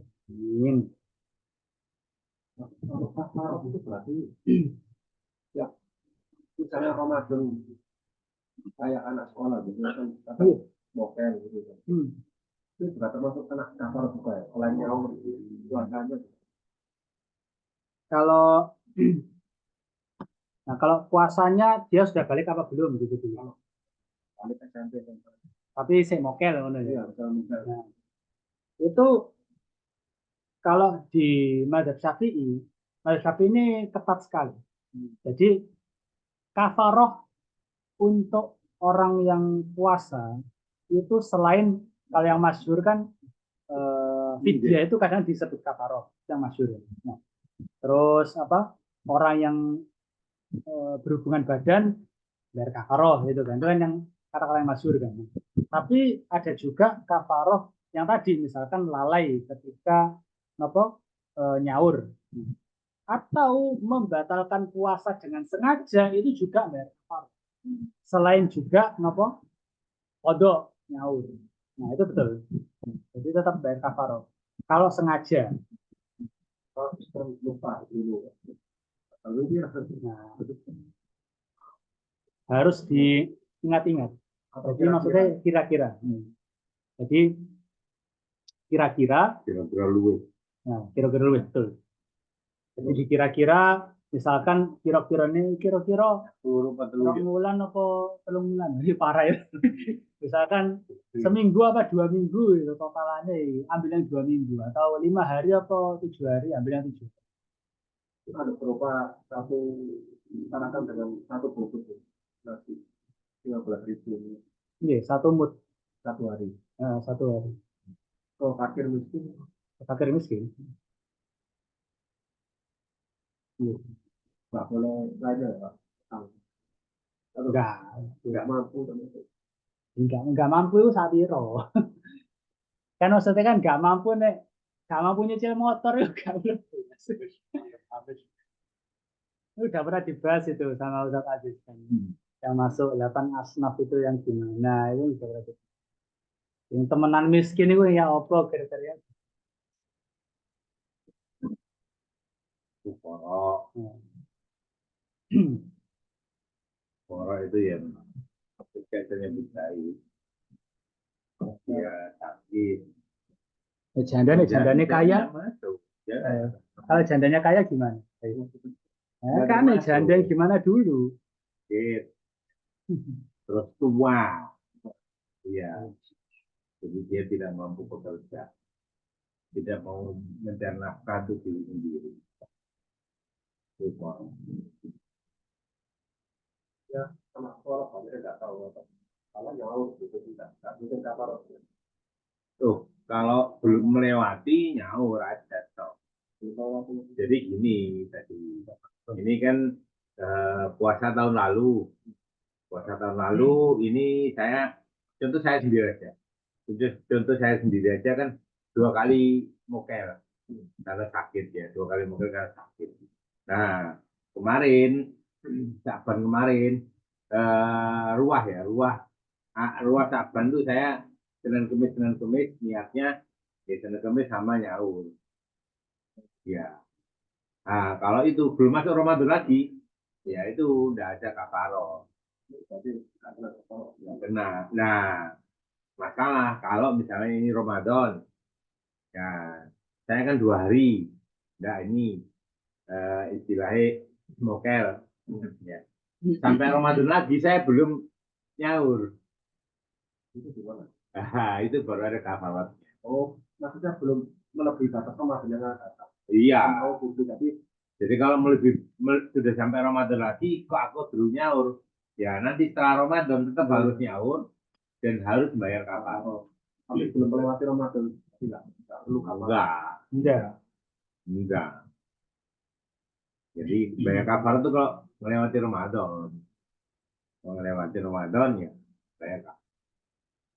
Tapi mau setahun nggak iso. Tapi yo iso alih-alih bisa jadi lali. Ya lali wis gak kerja omong. Enak-enak kok. Kalau yang hari ragu tadi, ya sahabat yang ini. Kalau yang sekarang itu kan pemerintah itu sudah masang teropong ya di 20 titik, teropong di 20 titik ya. Jadi hari ke-27 itu sudah dipasang teropongnya di 27 titik. Saya soalnya pernah ikut dalam sini, sama Agung itu ahli. Nah, terus sekarang di teropongnya itu sudah ada kameranya. Di teropongnya itu ada kameranya. Yang kamera itu langsung disiarkan nantinya di sidang isbat. Jadi di tempat sidang isbat itu sudah disiapkan 20 TV ya. Ini lokasi mana. Gitu. Jadi hampir dipastikan kalau kelihatan ya pasti kelihatan. Kalau nggak kelihatan pasti nggak kelihatan. Gitu.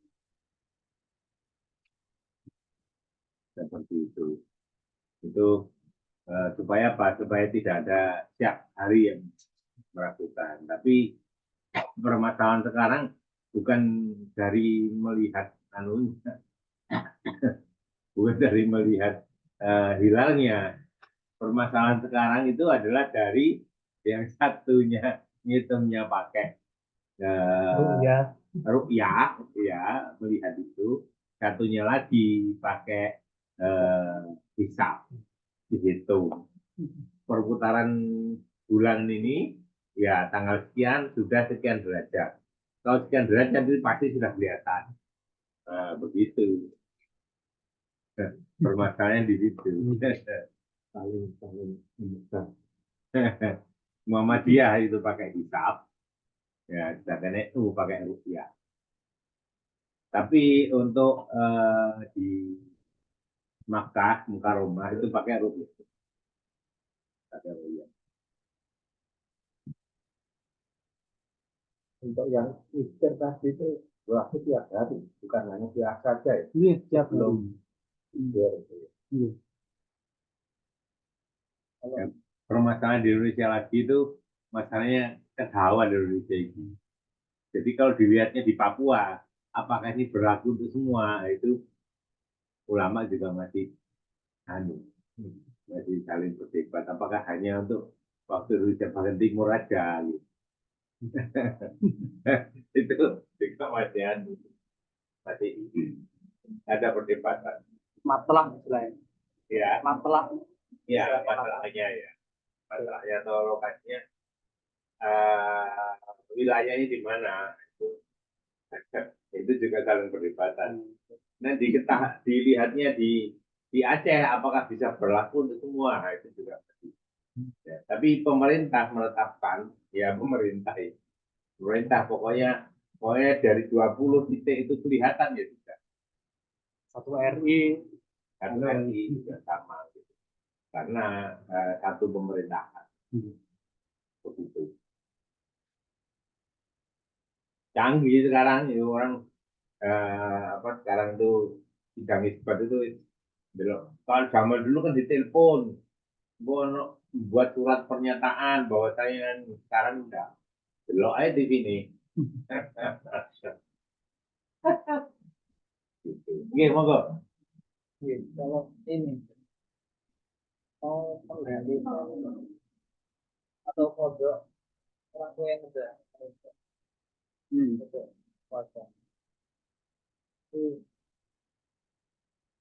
seperti apa? Langsung pada anaknya itu buat banyak langsung pada anaknya. Iya. Nah ini di beberapa syarah takrib ada ini, terutama yang takribnya yang tadi itu yang Syekh Mustafa Dib Al-Bugo itu ada. Perinciannya gini, kalau misalkan jenazah tadi atau mayit tadi itu, orang tua tadi itu sempat sembuh, yang mana ketika hari sembuhnya itu bisa dipakai buat nyaur. Tapi nggak disaur. Nah itu yang kena. Yang kena apa? Harus disauri, harus dikodok sama ahli warisnya, itu yang seperti itu. Tapi kalau sakit wis menahun, dari sebelum Ramadan atau pas dari pertengahan Ramadan sakit terus sampai selesai Ramadan, tidak ada jeda sembuh sama sekali, terus wafat, itu tidak perlu dikodok sama ahli warisnya. Ada juga ulama yang berpendapat ya ahli waris nggak perlu mengkodok, kan itu amalan masing-masing. Kalau ketika sudah berakhir usianya sudah wajib kan, nah, itu sudah kan berarti kan memang apa konsekuensi ini umurnya samuno ya, jadi ya, nafsi gitu masing-masing lah. Badal haji.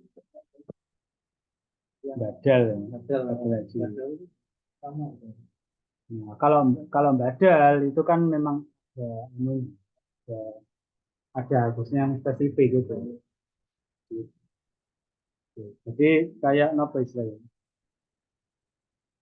tujuannya pun beda. Jadi tujuannya itu amalannya sama tapi niatnya beda. Itu kan ini taruh atas ya, kitabnya.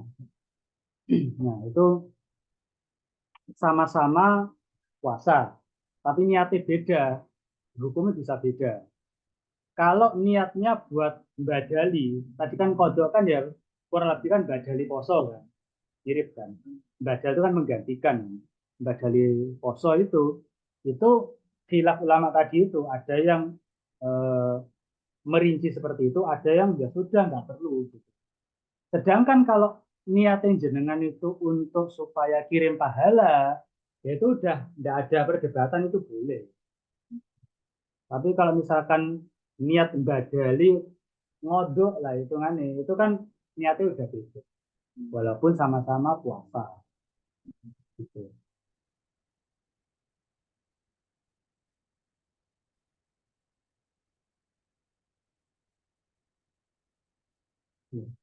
Kalau Lailatul Qadar itu kan namanya orang yang jadi Allah mendapat Lailatul Qadar itu nggak bisa dipastikan jumlahnya atau satu orang itu aja atau datanya ini atau mungkin banyak atau lebih dari satu.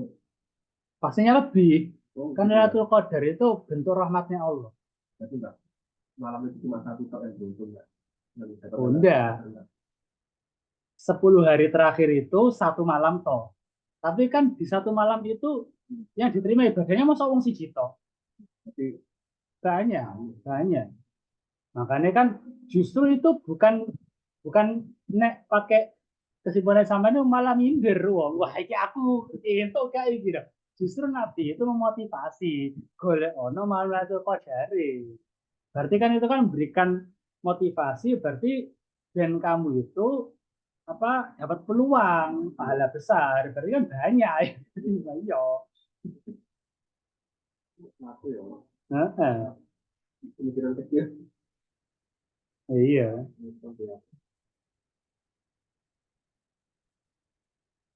Nah, nek, apa tidak ada mungkin Ini kodok kodok. ini. Jadi kalau seseorang itu sudah tidak mampu berpuasa, misalnya saat itu dia dibayarkan fidyah, Gitu. dibayarkan fidyah. Saya ibu saya itu sudah mungkin 4-5 tahun ini, ya kita bayarkan fidyahnya. Karena sakitnya menaun. Ya, kita bayarkan fidyahnya. Jadi itu kadang-kadang aku poso, iso, kadang-kadang ya puasa, tapi kadang-kadang awal enak, bentar perut ya, terus nggak enak nggak puasa gitu. Terus kok bayar fidyah, apa itu mau puasa apa nggak puasa, boleh kita bayar fidyah. Gitu. Wajib membayar fidyah ya. Apakah ahli waris? Ya, membayar fidyah bukan kepada ahli waris. Jadi begini, kalau orang tua kita atau siapapun keluarga kita ada yang sudah tidak bisa puasa, ya kita keluarganya yang membayarkan fidyahnya. Kalau memang yang bersangkutan tidak mampu, ya bu anaknya, bu masih, bu adik, bu apa, pokoknya ya keluarga dekatnya membayarkan fidyahnya. Itu kewajiban. Oh, iya, iya. Karena kalau anak ya anak. Nek kalau tepuk-tepuk kabeh, ya siapa-siapa pun tidak ada, ya udah mana. Berarti dia termasuk tadi fukara. Gitu. Sudah tidak bisa puasa, tidak bisa menafkahi diri sendiri, apa boleh bayar fidyah kayak itu, ya wes itu dia menerima bantuan dan perhatian. Gitu. Jadi gitu ya. Jadi apa mengkodok puasa mungkin ada hukumnya, tapi eh, tidak usul, tak lazim. Tak lazim mengkodok puasa itu kan. Jadi yang lazim adalah membayarkan fidyah itu. Ya. Ya, itu yang lebih lazim. video. Ya, jadi membayarkan fidyah. Lebih mudah sih. Iya, iya. Soalnya nih, sing ngodok, oh sapa sing ngodok awakmu kan korbanane awakmu ini enggak. Iya. Gue repot. Nah, fidyah, ayo urunan rek. Nah, gitu kan. Iya. Ayo urun rek, anu rek. Nah, itu kan. Jadi nek jenengan tetap pengen puasa terus ibadah apa pahalanya iki khususan ke apa buat Ditunda. almarhumah itu Ya, itu kan akhirnya kan bukan jadi tuntutan. Kalau kode itu kan kayak terkesan ada tuntutannya. Iya. Kalau itu kan lebih enak. nah itu kan kirim pahala. Nah, kirim pahala ya kalau misalkan nek dari poso yo Yasin ta Fatihah gitu. Ya, itu dikirim untuk pahala untuk almarhum. Ya, ini karena mau apa akan sangat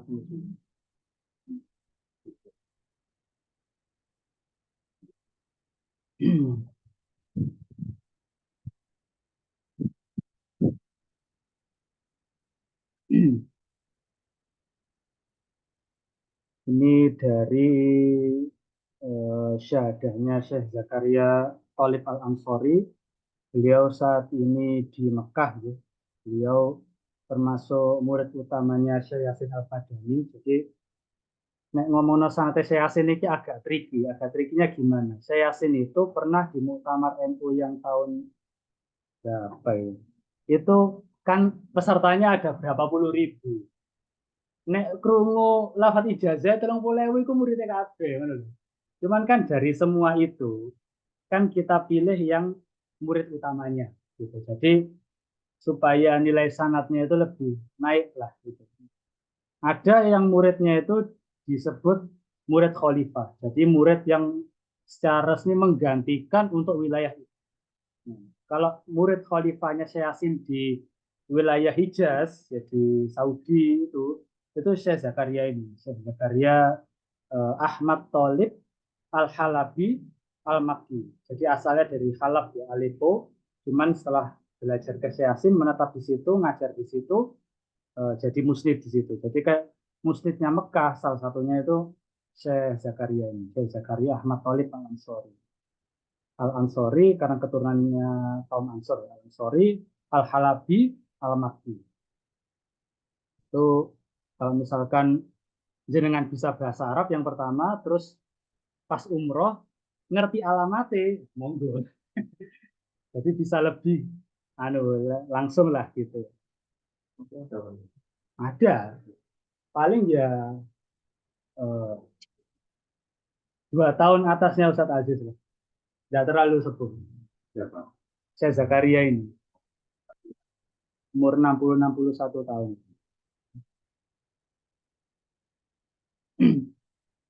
Nah ini atau kalau misalkan pas ada majelis online-nya lah yang minimal gitu. Nah ini lafadznya ini. Qala Syekhuna nafa'anallahu bihi al-wujud. Akhbarun Nabi ijazatan Syekhuna Muslim di dunia Muhammad Yasin Al-Fadani. Telah mengabarkan kepada kami secara ijazah Syekh Yasin Al-Fadani bergelar Muslim di dunia. Jadi Muslim di dunia itu yang punya sanad dari belahan timur dan barat. Jadi di saat itu Syekh Yasin itu yang pertama rihlah. Di awal mudanya itu beliau rihlah, ya ke Maroko, ya ke Yaman, ya kemana-mana. Akhirnya bisa mendapatkan Indonesia gak takon lah ya. Akhirnya bisa mendapatkan sanad dari berbagai penjuru dunia, dari ulama-ulama berbagai penjuru dunia. Nah, terus kemudian beliau di usia agak sepuhnya menetap di Mekah. Sedangkan kita tahu Mekah itu jujukannya wong haji. Nah, ketika para ulama itu di musim haji, wes ngadana majelis hadis, otomatis beliau juga dapat sanatnya. Jadi akhirnya yang awalnya sanatnya sakit, nambah lagi banyak dari berbagai ulama dari berbagai negeri. Nah, akhirnya beliau dijuluki musnid musnid atau ahli sanatnya dunia. Nah, itu tak pamit dulu. nggih. Kira-kira tadi. Kemang.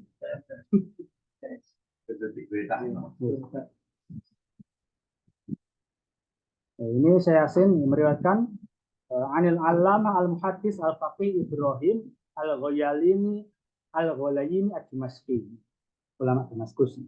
An Mufti Asyam Al-Allamah Muhammad Afaullah Al-Qasim Ad-Dimashqi, An Syekh Salim Al-Attar, An jaddihi dari kakeknya Al-Allamah Hamid bin Ahmad bin Ubaidullah Al-Attar. Jadi kalau Syekh Yasin ini wafat tahun 1410 Hijriah, terus Syekh Ibrahim Ghalayini ini wafat di 1377 Hijriah, terus selanjutnya ya Syekh Binten Ataullah Qasim Dimashqi 1357 Hijriah, Syekh Salim Al-Attar 1307 Hijriah. Jadi dari kakeknya Al-Allamah Hamid bin Ahmad bin Ubaidullah Al-Attar wafat 263 Hijriah. An Abi dari ayahnya Syihabuddin Ahmad bin Ubaidullah Al-Attar wafat tahun 1218 Hijriah. Berarti 200 tahun yang lalu. Anil Allamah Abdurrahman Al-Khuzbari Al-Jaddi Ad-Dimashqi tahun 1185 Hijriah wafat. An Abil Fida Ismail Al-Ajbini. Nah, ini yang punya Al-Awail Al-Ajbini. Anil Allamah Muhammad Ali Al-Kamali Ad-Dimashqi wafat 1131 Hijriah. Anin Najmi Al-Ghazi, ya, Najmuddin Al-Ghazi wafat tahun 1061 Hijriah. An walidihi dari ayahnya Syekhul Islam Badruddin Al-Ghazi yang wafat tahun 984 Hijriah. Anil Imam Syekhul Islam As-Suyuti, yang ngarang apa? Jalalain ya, As-Suyuti. Sama yang ngarang Lughatul Hadis juga banyak.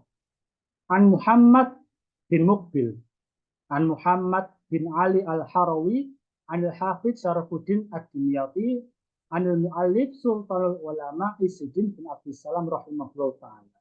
Ini sanadnya itu.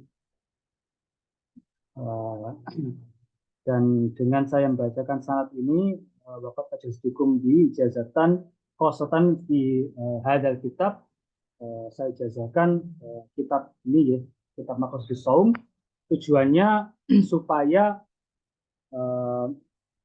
bisa tersambung lah barokahnya kitab ini, barokah Syekh Izzuddin ini, walaupun ada luputnya. Jadi fungsinya ijazah itu, misalkan kita tidak bisa full, ya dengan segala uzurnya lah ya, itu kita kan nggak pengen separuh-separuh, apa namanya, mutasil atau tasalsul nyambungnya itu cek separuh-separuh itu piye caranya. Ulama menjelaskan dengan ijazah. Nah, ijazah itu izin untuk meriwayatkan kembali.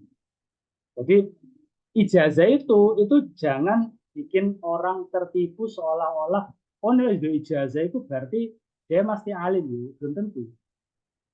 Gambarannya gini, tekan 1000 santrine, sopolah sebutlah satu ulama, 1000 santrinya ulama A itu, apa jadi kiai kabeh lah mboten. Nah, pasti kan ono sing kiai santri beling kan mesti ono, santri sing apa mesti langganan di apa kena hukuman dan sebagainya. Nah, jadi status dia pernah nyantri, ya kan belum tentu dia jadi alim gitu. Kurang lebih sama seperti itu. Jadi ketika kita sudah pernah berkunjung ya, misalkan ke Syekh, misalkan yang sama teman-teman Jangkop itu kan ke Yai Syahid di mana? Gresik Utara itu kan di Panceng gitu. Itu kan itu beliau kan ternyata muridnya Mbah Bisri. Sedangkan Mbah Bisri itu muridnya waduh wafat kabeh. Beliau termasuk yang terakhir gitu. Muridnya Mbah Bisri Sansuri. Nah, itu alhamdulillah kita ya dengan apa? Dengan ketahu dirian kita, yuk kita nggak ngaku bahwa oh aku santrine Mbah Syahid Suwi. Kita nggak ngomong gitu. Kita cuma bilang oh iya aku pernah tabarukan menyambung sanad, harapannya kita bisa sambung barokah ke Mbah Syahid, kemudian sambung ke Mbah Bisri, kemudian ke guru-guru beliau, kurang lebih seperti itu. Ini termasuk tradisinya ulama. Jadi bukan pinter-pinteran, tapi ini melestarikan tradisi yang mulai dilupakan. Jadi kita yang kenal ilmu sanad ini berusaha menghidupkan lagi, ya bukan gaya-gayaan, bukan gaya pinter-pinteran, tapi karena kepedulian supaya ilmu yang menjadi khususnya umat ini, kan umat ini dikhususkan atas nasab dan sanad, itu supaya tidak hilang gitu. Jadi kurang lebih begitu. Jadi saya ijazahkan mohon bilang kobil itu gitu. Kobil itu. Ya kobil itu artinya saya terima. So, kalau misalkan jenengan ikut ngaji pasaran lah gitu ya. Ramadan ini yang paling rutin ngadain pasaran itu Tebu Ireng. Tebu Ireng itu jadwalnya padat. Pagi sampai malam kelasnya beda-beda. Ada yang kelas namatno Ihya, ada yang kelas namatno Bukhari. Full itu jenengan nek gaya sing kula ngantore betul sakit. Harus yang betul-betul apa ya mbuh ya freelance yang bisa mengosongkan waktunya full atau yang pebisnis lah gitu yang punya time freedom lah gitu. Itu monggo ke Tebu Ireng dan itu untuk umum. Ya, asalkan jenengan tidak minder gitu aja. Mlebu ya kabeh. Ya. Kan sing garai terhambat itu kan minder ya. Yang penting pede aja. Toh kita tidak nyolong gitu. Kita niatnya ngaos, niatnya belajar gitu loh.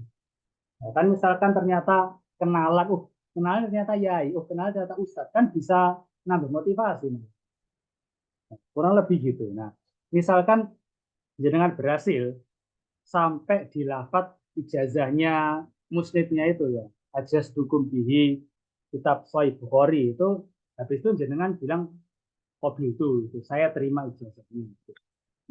Itu karena kalau di madzhab Syafi'i itu serah terima itu harus ada ijab qabulnya. Nah, kan Mas Anam tak kei iki. Oh iya tak tompo. Nah, gitu. Masyhur kisahnya Imam Nawawi itu, Imam Nawawi kan zuhud. Wis gak dunia gak ono apa-apa di Imam Nawawi. Surbane beliau wapi. Nah, kan surban yang apa eksklusif lah gitu.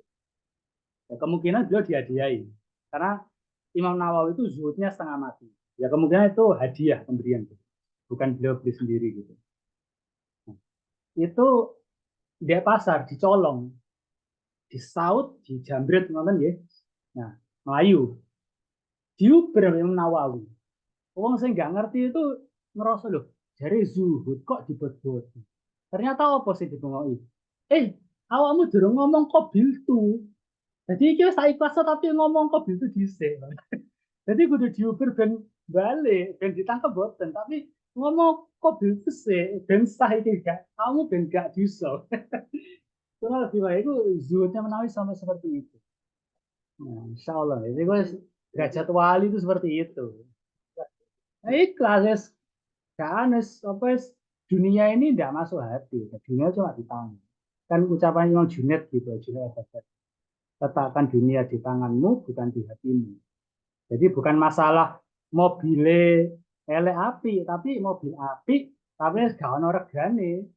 Mobil api tapi wani digawe apa masuk pedalaman beda wah wani gawe sebar apa baksos gitu.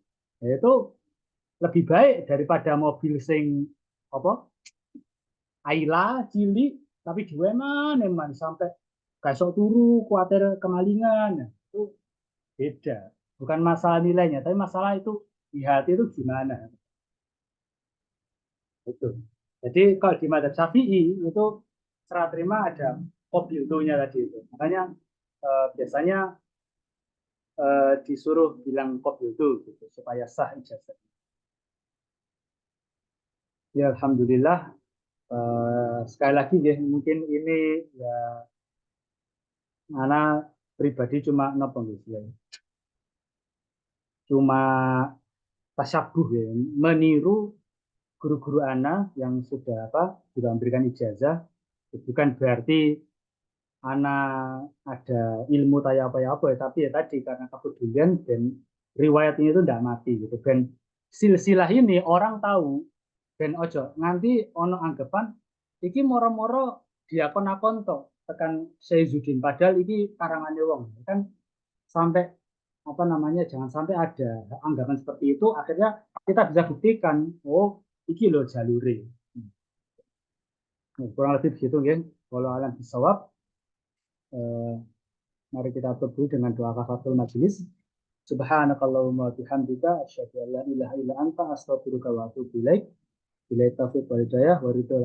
Wassalamualaikum warahmatullahi wabarakatuh.